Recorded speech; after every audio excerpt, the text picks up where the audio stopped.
נתחיל? רוני ששון, איפה אני תופס אותך? מה, אני תופס אותי פה בקריית ראשון. האמת היא, אני בדרך להופעה, יותר נכון להצחיק חיילים בסוללות. לקחתי איתי עוד חבר, מני עוזרי. אנחנו הולכים להצחיק חיילים קצת, אתה יודע, קבוצות קטנות של 15, בטח נעמוד על ארגזי תנובה ונצחיק אותם. מה עוד? לדבר לפה? אבל הוא מראיין אותי מפה. טוב, לא משנה, תשאיר את זה, אבל זה מצלם. בקיצור, אני אוסף את מני עוזרי, הולכים להצחיק חיילים, עוברים מסוללה לסוללה, והולך להיות חגיגה. באמת, הנה הזבוב המפורסם. תמיד יש זבוב שנדבק לך בזה. יפה, אני בקשר ליום שני, שמעתי שאתה מארגן איזה מופע, התרמה, מופע לכבוד החבר'ה שנמצאים בקו העימות.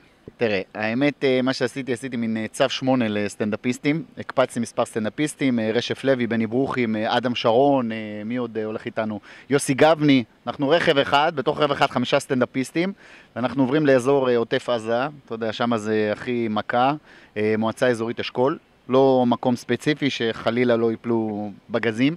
ועוברים ממקום למקום, אתה יודע, הולכים להצחיק, אם זה מקלטים, אם זה... יש הופעה אחת מרוכזת שהיא באולם ממוגן, שזה באזור המועצה האזורית אשכול שם. מי שנמצא שם יודע איפה זה, והולך להיות מצחיק, הסטנדאפיסטים נענו, כאילו חיכו לזה, חיכו רק שמישהו ירים את זה, וסתם בפוקס, העליתי סתם איזה פוסט, מי בא איתי להצחיק את תושבי הדרום, קפצו מלא. למרות שהיום אפשר לעשות הערב סטנדאפ הזה גם בתל אביב, אבל... בינינו עוטף עזה חטפו הרבה. 14 שנה, לא? מטורף. זה הולך להיות מצחיק. יש לך עוד שאלות, אבי? אחלה, יופי, יוזמה מצוינת. איך הם מארגנים דבר כזה? זה הגברה, זה אולם, זה בלגן? תראה, בגדול כל אחד יש תפקיד. יש לי חבר טוב, שחר אייבינדר, שהוא כותב, והוא מתגורר בעין הבשור. לא יודע איפה זה, אם הוא לא היה גר שם, לא יודע איפה זה, אבל הוא גר בעין הבשור, והוא יודע לעבוד עם סטנדאפיסטים. אז הוא לקח, המשימה על עצמו זה לארגן לנו מקומות שיש בהם תנאי במה. אם זה במה, אם זה הגברה, יש מקלטים, אתה לא יכול לארגן שם הגברה וזה, אז במקלטים הולכים ועושים צחוקים בלי הגברה, אבל באולם ספציפית הוא דואג לזה. ויש בחורה בשם מיטל שהיא שייכת למועצה האזורית אשכול, אז היא יודעת לאן לכוון את ההופעות, אז היא מכוונת אותם ביישוב הזה וביישוב הזה. אנחנו עם רכב נוסעים, אמרנו לה, אנחנו שלך, תכווני אותנו לאן את רוצה, ואנחנו שם. הנה מני עוזרי, גם סטנדאפיסט שבא איתי עכשיו לסוללה, שנייה, נשים אותו על רמקול, חכה רגע, אם כבר אז. מני, מה העניינים? איפה אתה? בחנויות הפרטיות אני לא יכול להחנות, נכון? למה אתה לא יכול? איפה אתה? אתה אמרת לך תגיע אליי לבית, לנורית אחת? כן, וזהו, אז יום שני הולך להיות שמח. הנה מני עוזרי הולך לבוא. מה העניינים, נשמה? כפיים.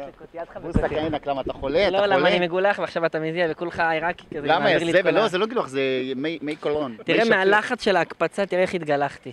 תראה, הכל, תראה, פה, מה שיבה? זה לא מה שמטריד אותי. קודם כל יש שיער לפחות, שיבה, גם זה לא נשאר. רק שיהיה. מני הולך להצטרף איתי גם היום לסוללה של הטילים, וביום שני הוא בא איתי גם כן למרתונים. יש משהו אקטואלי לאירוע הזה? אקטואלי? תשמע, כל מה שתגיד היום, גם אם זה לא אקטואלי, וזה יכול לשחרר ולעשות טוב, אז זה כבר לא חשוב אם זה אקטואלי או לא, זה יהיה מצחיק, ויהיה כיף.